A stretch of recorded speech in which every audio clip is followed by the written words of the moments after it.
வணக்கம். புதுக்கோட்டை மாவட்டம் பொன்னமராதி அருகாமையில் மாங்காளிப்பட்டியில் பலத்த மழை பெய்து கொண்டிருக்கிறது. அங்கே நமது செய்தியாளர் சுரேஷ் என்கிறவர் நமக்கு நேரலை காண்பிப்பார். ஹலோ சுரேஷ், கேட்குதா? ஹலோ சுரேஷ், கேட்குதுங்களா? சுரேஷ் பேசுகிறேன். மாங்காளிப்பட்டி கிராமத்தில் மழை பெய்து கொண்டிருக்கிறது. அது எப்படி என்ன நிலவரம் என்று அந்த ஊர் பொதுமக்களை தான் விசாரிப்போம். வணக்கம் சார். நேற்றுலேருந்து மழை கடுமையாக பெய்ஞ்சிருக்கு.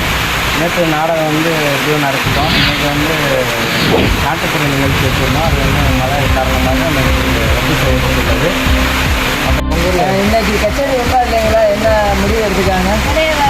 நேற்று மழை பெய்யுது.